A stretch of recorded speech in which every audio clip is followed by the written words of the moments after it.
आज हम और आगे चलेंगे। 29 नंबर एग्जाम्पल को सॉल्व करके आपको दिखाते हैं। 29 नंबर क्वेश्चन मैं पढ़ता हूं, आप सुनिए। लिखा है दर्शाइए कि रेखाएं, और दो रेखाएं इसके बाद आपको दी गई हैं। एक ये वाली लाइन दी गई है, एक ये वाली लाइन दी गई है, और ये दोनों के कौन से रूप हैं? कार्तीय रूप हैं। तो दो रेखाएं कार्तीय रूप में आपको दी गई हैं और आपको प्रूफ करना है कि रेखाएं सहतलीय हैं। समझ आ रहे हैं आपको? अच्छा, सहतलीय की शर्त आपने पढ़ी है? याद है किसी को सहतलीय की शर्त क्या होती है? चलिए पहले एक काम करिए, इन दोनों लाइंस को आप पहले स्टैंडर्ड फॉर्म में बनाइए, ठीक है? रेखा एक, लाइन 1 को देखिए, इसको स्टैंडर्ड फॉर्म का बनाना है हमको।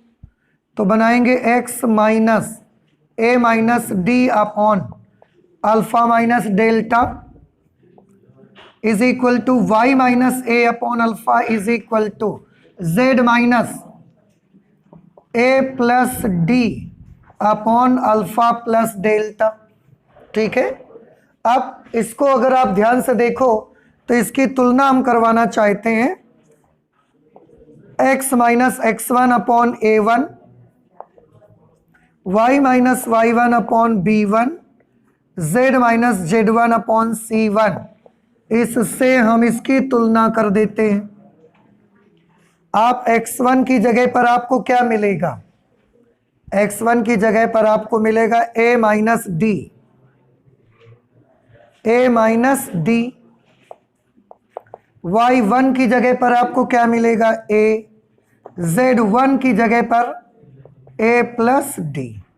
अच्छा, a1 की जगह पर अल्फा माइनस डेल्टा, b1 के स्थान पर अल्फा, c1 के स्थान पर अल्फा प्लस डेल्टा। ठीक है, इस तरह से। तो ये रेखा एक से हमने थोड़ी सी जानकारी हासिल कर ली। इसके बाद हम रेखा 2 को भी ऐसे ही करना चाहते हैं। रेखा 2, ये लाइन 2 है, इसको भी स्टैंडर्ड फॉर्म में चेंज करिए।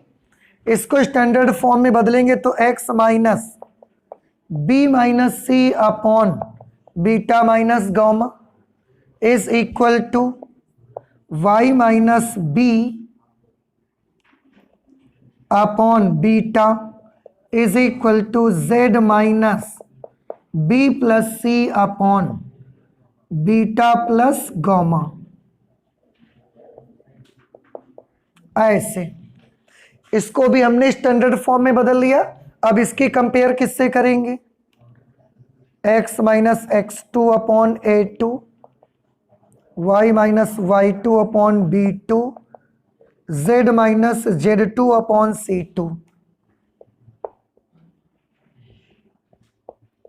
से तुलना करने पर अब हम इससे कंपेयर कर देते, कंपैरिजन कर देते हैं इसका। आप देखिए क्या मिलेगा आपको। x2 की जगह b माइनस सी,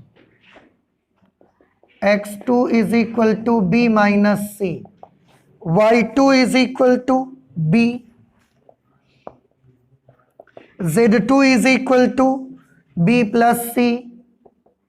ऐसा a2 is equal to beta minus gamma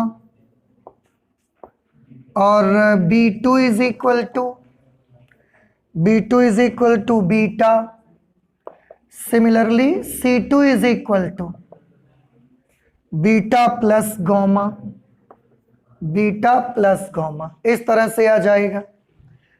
अब क्या सभी बच्चों को ये मालूम है दो रेखाओं के सहतलीय होने की शर्त?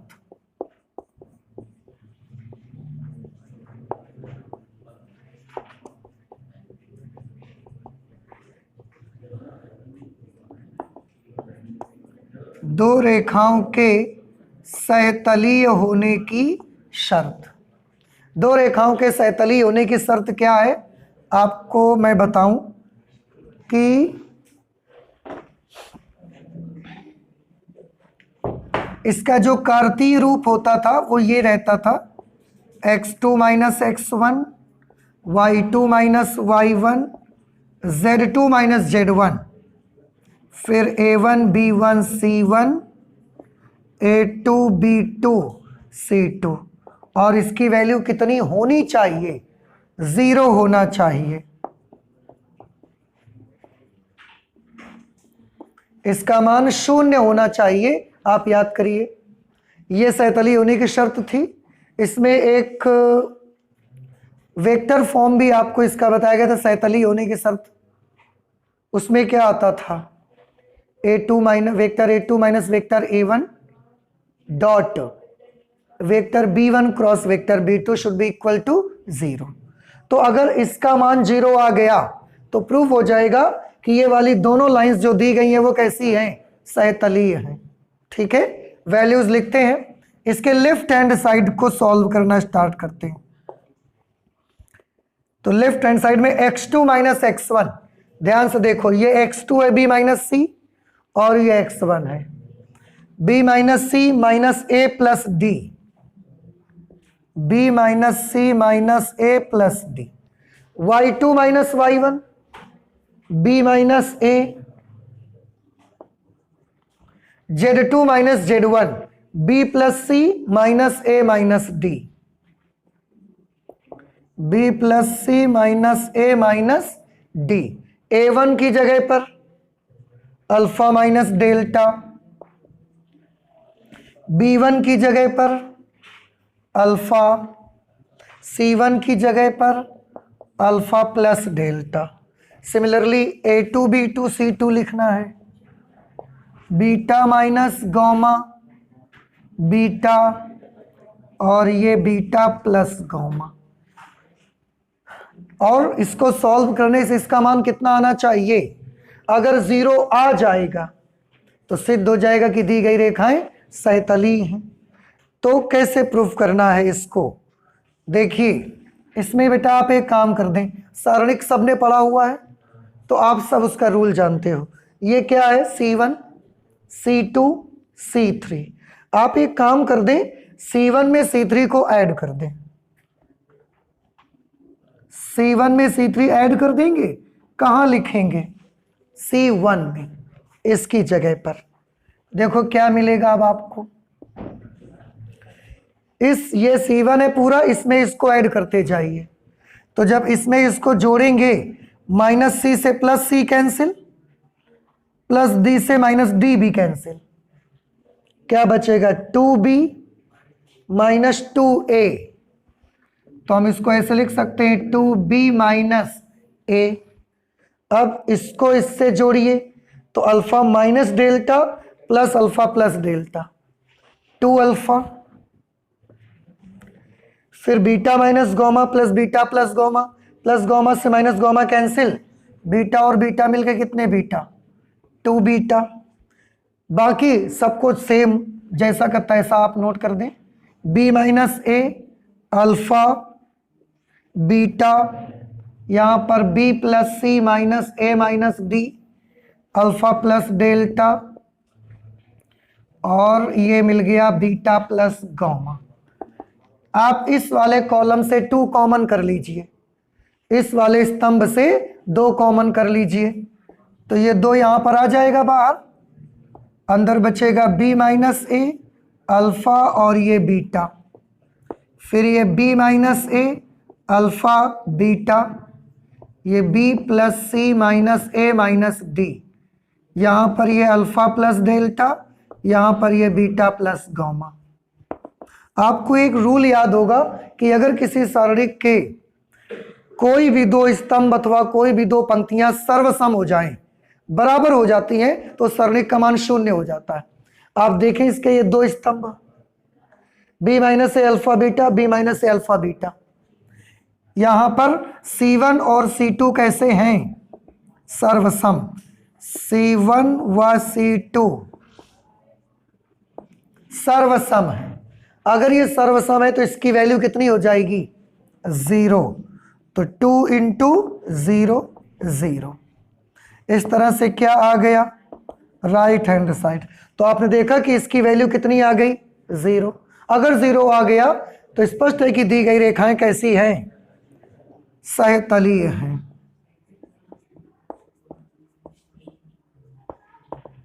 अतः स्पष्ट है कि दी गई रेखाएं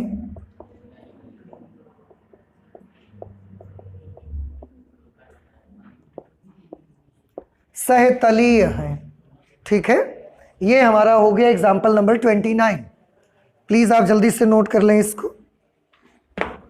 एग्जाम्पल नंबर 30 है।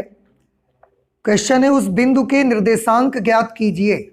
आपको एक ऐसे पॉइंट के कोऑर्डिनेट्स पता लगाने हैं जहां बिंदुओं A 3,4,1 और B 5,1,6 को मिलाने वाली रेखा एक्स वाई तल को काटती है। एक बिंदु A है 3,4,1 और दूसरा बिंदु है B 5,1,6। इन दोनों बिंदुओं को मिलाने वाली एक लाइन है और वो जो लाइन है वो लाइन एक्स वाई तल को काटती है और एक्स वाई तल को जिस जगह पर काटती है वही वाला पॉइंट आपको पता लगाना है। हम चाहें तो एक छोटा सा फिगर के मदद से आपको समझा सकते हैं। आप देखिए, ये एक्स एक्सिस, ये वाई एक्सिस और ये जेड एक्सिस, ये मूल बिंदु है O। यहाँ पर हमने एक तल बना लिया और ये कौन सा तल है, तो आप देखें ये है एक्स वाई तल। ये जो नीचे प्लेन बना हुआ है ये एक्स वाई प्लेन है। आप इसको अगर ना चाहें तो ऐसा मत बनाएं, हटाएं और ऐसे बना लीजिए।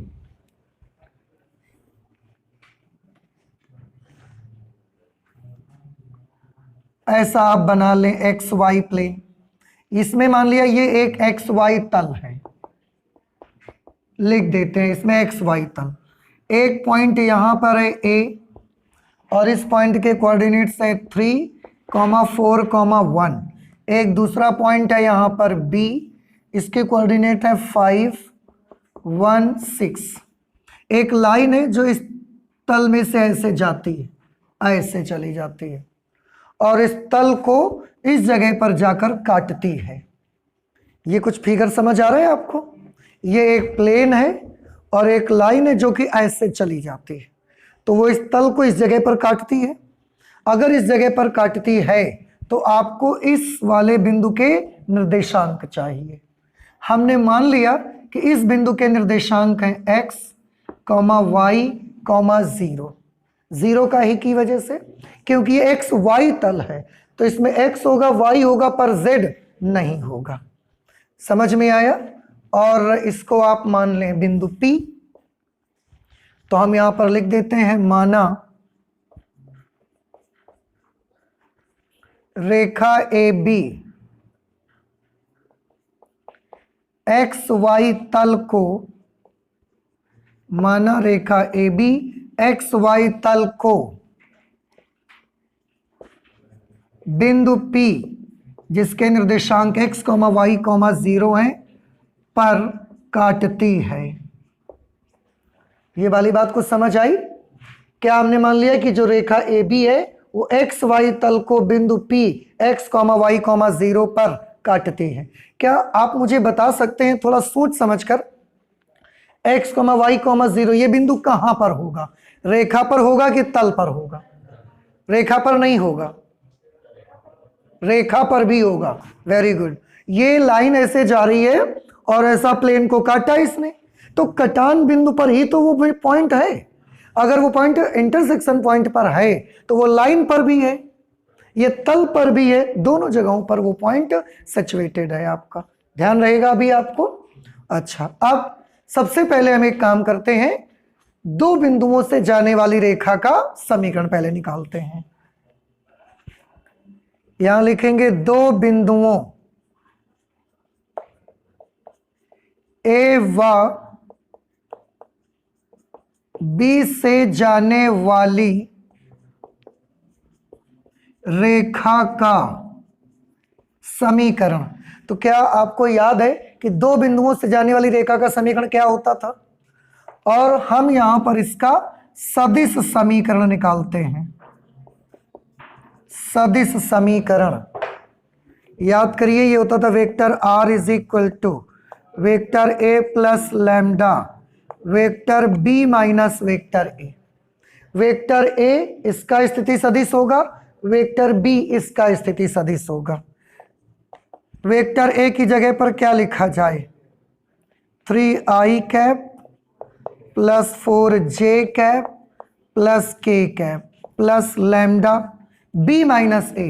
इसमें इसको माइनस करिए, 2i cap minus 3j cap plus 5k cap. ये आ गई रेखा AB का सदिश समीकरण। अब थोड़ा ध्यान से देखिए, रेखा AB बिंदु P से गुजरती है, तो बिंदु P रेखा AB को क्या करेगा, संतुष्ट करेगा, क्योंकि यह रेखा AB बिंदु P से गुजरती है, इसलिए यह बिंदु P जिसके निर्देशांक हमने x, y, 0 माने, यह बिंदु P रेखा AB को संतुष्ट करेगा। अब आप बताएं कि इस बिंदु से हमें इस रेखा को संतुष्ट कराना है, तो इसके ये x, y, z ये सब कहाँ रखने चाहिए मुझे, वेक्टर r की जगह। अब आप भी समझने लगे, तो वेक्टर r की जगह इसका वेक्टर बना के लिख दो।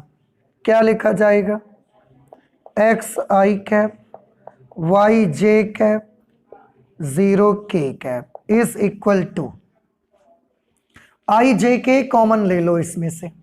i कैप अगर कॉमन करोगे तो क्या मिलेगा आपको, very good, 3 plus 2 lambda i cap, 3 plus 2 lambda और दोनों से i कैप।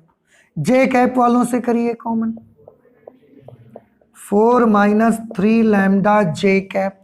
k कैप से कॉमन करेंगे तो 1 प्लस 5 लैम्डा k कैप। इधर भी वेक्टर इधर भी वेक्टर, दोनों आपस में बराबर हैं, तो इनके i कैप, j कैप और k कैप के गुणांक भी आपस में बराबर होंगे।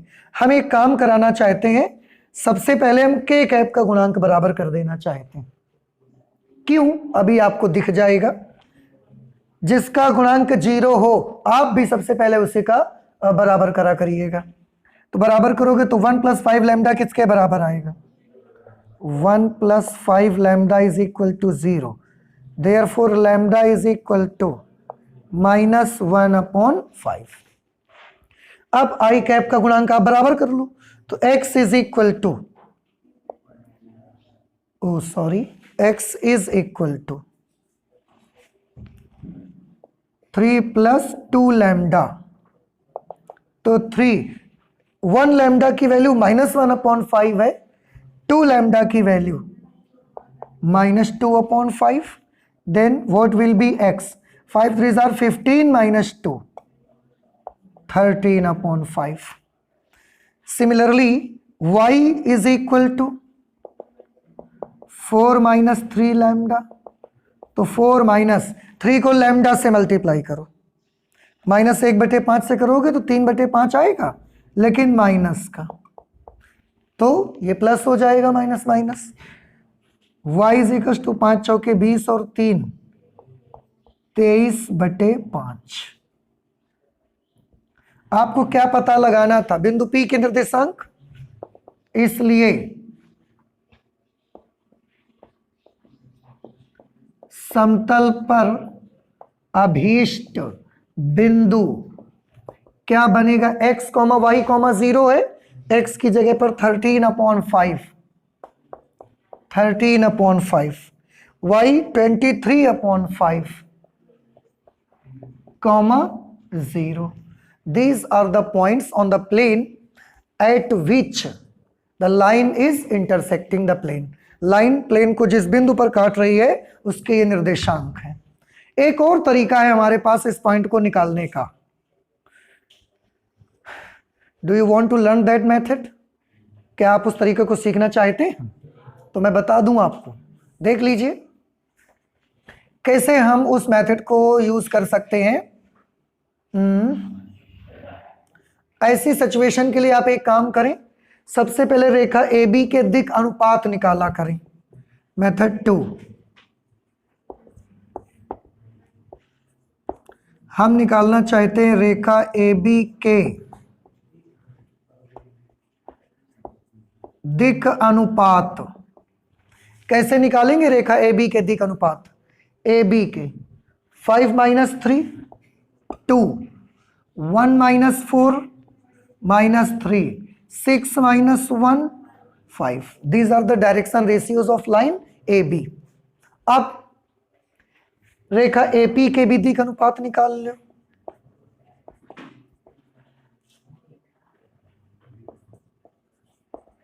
रेखा AP के दिक् अनुपात बताइए कितने आएंगे? x - 3, y - 4 -1। ठीक है, अब थोड़ा ध्यान से देखिए, AB रेखा और AP रेखा ये सब संरेख ही तो हैं तीनों। A, P और B तीनों संरेख बिंदु हैं, इसलिए रेखा AB के दिक् अनुपात और रेखा AP के दिक् अनुपात परस्पर समानुपाती होने चाहिए। रेखा AB व रेखा AP के दिक् अनुपात परस्पर समानुपाती होंगे। समानुपाती होंगे तो कैसे करेंगे आप? 2/x - 3 या x - 3/2, जैसा भी आपकी मर्जी है, हम उल्टा कर लेते हैं, ये अपॉन ये कर लो।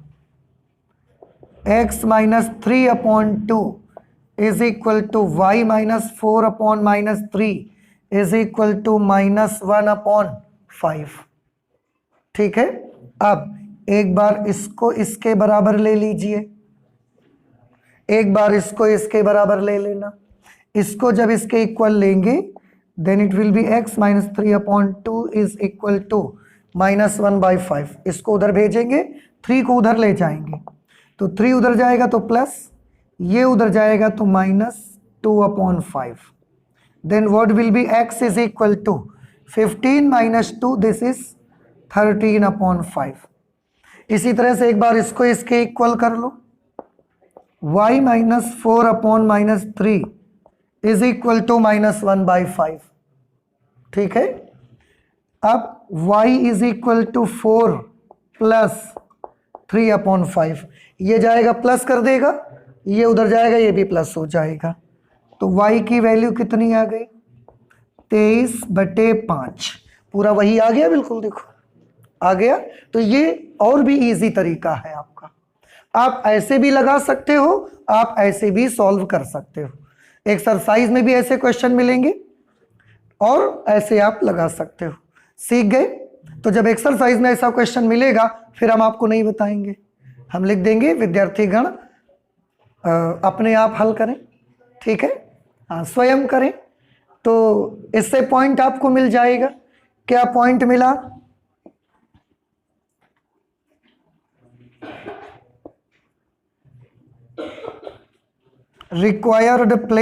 required point on the plane x, y, 0. X is what? 13/5, 23/5, 0. This is the other method, this is the first method. मुझे ये ज़्यादा आसान लगता है एंड आई होप कि आपको भी ये ज़्यादा इजी लगता होगा। ठीक है, जैसे आपको मर्जी वैसे करो, but we can do by these 2 methods. ठीक है, तो जल्दी से नोट करें। इसके बाद मिसलेनियस एक्सरसाइज 11। बेटा exercise miscellaneous exercise 11 question number 4। Question number 4 पे है, एक्स अक्ष के समांतर तथा मूल बिंदु से जाने वाली रेखा का समीकरण ज्ञात करिए। एक्स अक्ष के समांतर है और मूल बिंदु से जाने वाली लाइन है। आप ध्यान से देखिए, मैं एक छोटा सा फिगर बना के आपको इसको समझाता हूं। ये एक्स अक्ष है, या आप इसे एक्स अक्ष मान लें, इसे y मान लें और इसको z कर लें।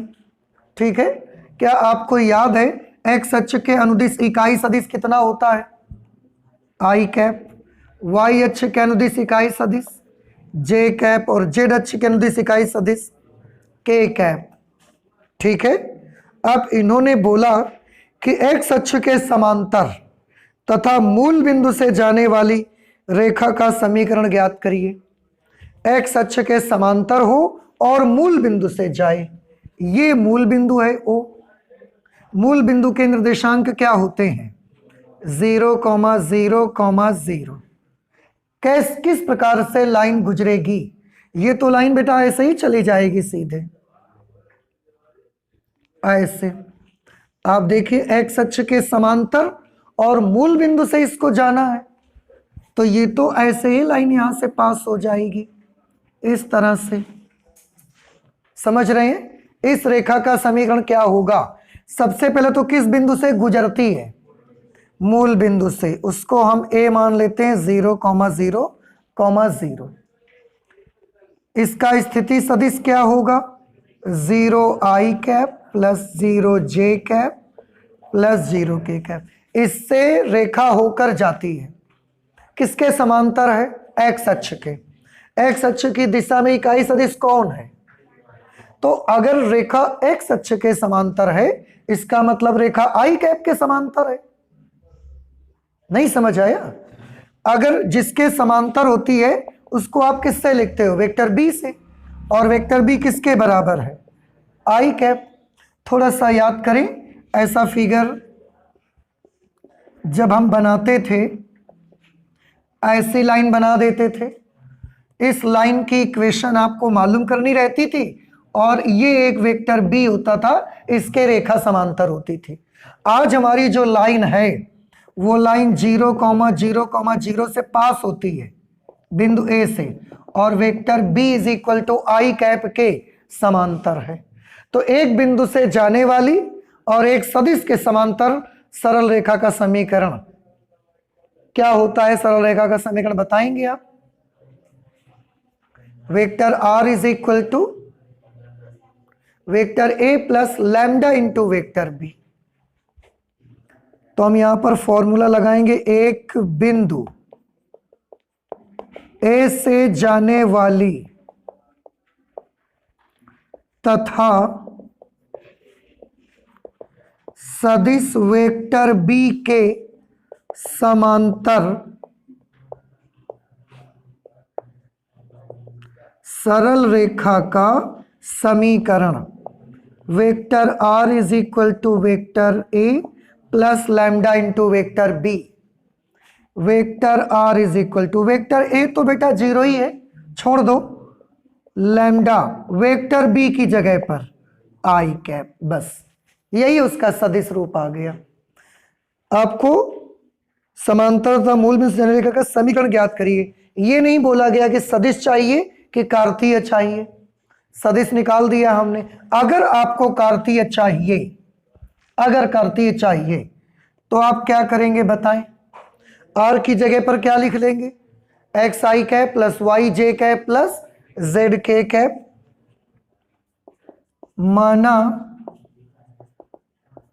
रेखा पर बिंदु P x, y, z है, तब vector r is equal to X cap, X I cap plus Y J cap plus Z K cap. और ये वैल्यू यहां लिख दो, X I cap Y J cap plus Z K cap is equal to lambda I cap plus 0 J cap plus 0 K cap, क्योंकि और कोई है नहीं इसके साथ। अब तुलना करोगे तो क्या मिलेगा? x is equal to lambda, y is equal to 0, z is equal to 0। ठीक है, अगर यहाँ पर ये b की वैल्यू, क्योंकि केवल हमने i लिखी है, अगर इसकी जगह पर हम i cap plus 0 J cap plus 0 K cap लिखते तो इन सभी जीरो के साथ में क्या आता? लैम्डा आता। और उस सिचुएशन पे अगर सबसे लैम्डा की वैल्यू निकालोगे और सॉल्व करते तो यह आता x/1 y upon 0 z upon 0, ये रेखा का कार्तीय रूप आ जाएगा। समझ रहे? तो इस अभिष्ट रेखा का ये सदिश रूप है और इसी अभिष्ट रेखा का ये कौन सा रूप है? कार्तीय रूप है। ठीक है। अच्छा, इसके बाद 7 नंबर क्वेश्चन को सॉल्व करते हैं। क्या ये क्वेश्चन आपको समझ नहीं आया? आ गया? क्वेश्चन नंबर 7 पर आ जाते हैं, इसको भी सॉल्व कर लेते हैं साथ में। एक पॉइंट दिया है 1, 2, 3 से जाने वाली और एक तल दिया गया है which is vector r dot i cap plus 2j cap minus 5k cap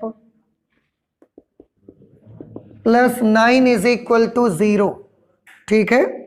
उन्होंने बोला इस बिंदु से जाने वाली तथा इस पर लंब रेखा का समीकरण ज्ञात करिए। देखो, एक ऐसी लाइन है जो इस बिंदु से जाती है और इस वाले तल पर कैसी है? लंबवत है। थोड़ा सा एक चीज देखें, यहां से मैं तल को थोड़ा कैलकुलेट करना चाहता हूं। i cap plus 2j cap minus 5k cap is equal to minus 9। दोनों तरफ माइनस से मल्टीप्लाई कर दो क्योंकि ये माइनस आ गया है। तो vector r dot minus i cap minus 2j cap plus 5k cap is equal to 9। ये किस तरह का इक्वेशन है? Vector r dot vector n is equal to d। याद आया कुछ आपको?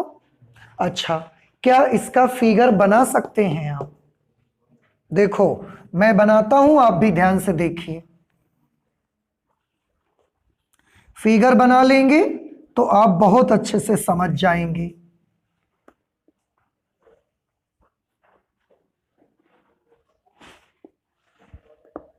ये z, ये हमने एक तल बना लिया यहां पर ऐसा।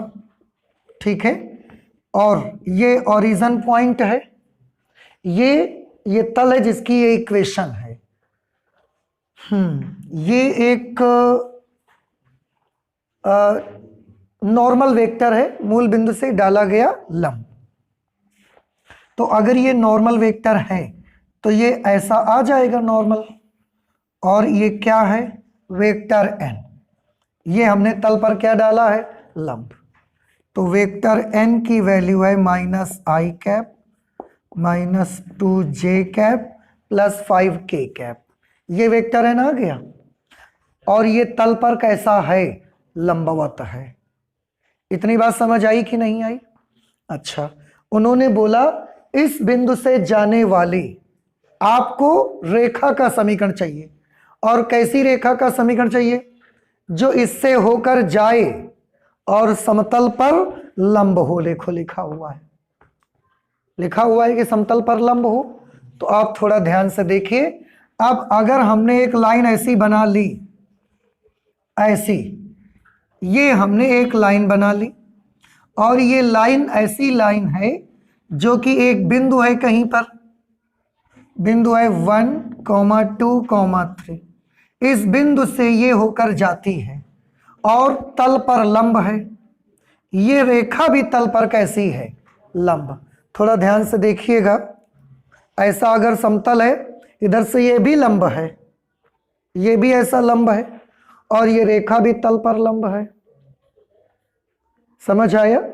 तो ये दोनों आपस में कैसे हो गए? समांतर हो गए। रेखा और ये वाला वेक्टर कैसा हो गया आपस में? समांतर। तो आप थोड़ा सा ध्यान से सुनिए कि ये वेक्टर n, इसके लिए भी तो वही काम करने लगा। अब ध्यान से देखना, इस फिगर को फिर से याद करो। अब आप इस रेखा का समीकरण चाहिए, बिंदु 0, 0, 0 से होकर जाती है और इस एक सदिश के समांतर है।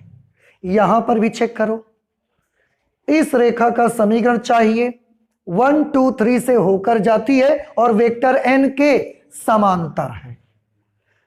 तो अब आप मुझे बताएं, रेखा के अभीष्ट समीकरण के लिए वेक्टर ए की वैल्यू क्या होगी बता सकते हैं? वेक्टर ए क्या होता है? उस बिंदु का स्थिति सदिश जिस बिंदु से रेखा गुजरती है, उस बिंदु से गुजरती तो उसका स्थिति सदिश i cap plus 2j cap plus 3k cap. Vector b cap क्या होता है? रेखा जिस सदिश के समांतर होती है उसको हम वेक्टर बी बोलते हैं। तो आज हमारी रेखा किस सदिश के समांतर है? वेक्टर एन के समांतर है, इसलिए वेक्टर एन को ही हम क्या कहेंगे आज? Vector b minus i cap minus 2j cap plus 5k cap. ये बताओ, ये समझ में आया कि नहीं आया आपको? आ गया भाई। वेक्टर एन समतल पर ऐसा लंबवत है और रेखा के बारे में भी जानकारी दी कि वो रेखा भी समतल पर कैसी है, ऐसे है ऐसे है, लेकिन समांतर है। अब रेखा ऐसी हो चुकी है कि ये इस बिंदु से जाती है और इसके समांतर है, तो जिस बिंदु से जाती है उसका सदिश वेक्टर ए, जिसके समांतर है उसको वेक्टर बी से, और एक बिंदु से जाने वाली रेखा का समीकरण लगा देंगे। इसलिए रेखा का अभीष्ट समीकरण क्या होगा? कौन सा सूत्र लगाया जाए बताइए? एक बिंदु से जाने वाली तथा एक सदिश के समांतर सरल रेखा का समीकरण, यही सूत्र लगेगा इसका। तो vector r is equal to vector a plus lambda vector b. Vector r is equal to vector a की जगह पर i cap plus 2j cap plus 3k cap plus lambda. Vector b की जगह पर क्या होगा? Minus i cap minus 2j cap plus 5k cap. ये रेखा का अभीष्ट सदिश समीकरण आपका निकल करके आ गया। कुछ समझ में आया आपको? नहीं आया? तो इस तरह से आप अपने क्वेश्चन को सॉल्व करेंगे। हाँ, एक चीज मैं इसमें बता दूं आपको। देखिए, यहां पर सोचने वाली बात ये, एक तो लंब ये दिया गया था और एक रेखा ऐसा हो सकता है कि रेखा की डायरेक्शन भी यही ले लें हम और वेक्टर एन की भी डायरेक्शन यही ले लें। ऐसा भी हो सकता है कि रेखा की डायरेक्शन ये, क्योंकि रेखा दोनों दिशाओं में होती है। रेखा की दिशा क्या होती है? रेखा की तो दोनों दिशाएं होती हैं, समझ रहे हैं? अब वेक्टर एन इस दिशा में है, पर अगर रेखा इस दिशा में आ गई तो उस समय इसके निशान थोड़े से उलटफेर हो सकता है। यह भी सही है समीकरण। और अगर इसमें ये दोनों प्लस और ये माइनस हो जाए तो भी आपका समीकरण सही। क्यों? क्योंकि ये तो आपको नहीं पता ना कि समतल पर जो लंब है वो लंब ऐसा है कि वो लंब ऐसा है, ये तो आपको नहीं मालूम ना। तो डायरेक्शन अगर ऐसी है तो एक समीकरण आएगी, अगर डायरेक्शन उलट जाएगी तो यही वेक्टर एन में ये प्लस और ये माइनस हो जाएंगे। तो आप उससे परेशान मत होइए, ये भी इक्वेशन सही है और अगर आपके आंसर में ये प्लस और ये माइनस दे रहे हैं तो वो भी समीकरण सही है। क्यों? क्योंकि मुझे वेक्टर एन के बारे में ये कंफर्म नहीं है कि ये वेक्टर एन इधर से लंब पड़ रहा है कि वेक्टर एन इधर से लंब पड़ रहा है। इधर से भी समतल पर लंब है और इधर से डालेंगे तो वो भी समतल पर लंब ही कहलाएगा। तो उसकी दिशा दोनों तरफ की हो सकती है, इसलिए दोनों तरफ के निशान वाले आंसर भी आ सकते हैं। तो ये भी सही है और अगर ये प्लस और ये माइनस आ रहा है तो वो भी सही है। ठीक है, तो आप उससे परेशान मत होइएगा। लेकिन इस तरह से क्वेश्चन को हम सॉल्व करेंगे। आप नोट कर लीजिए ये क्वेश्चन।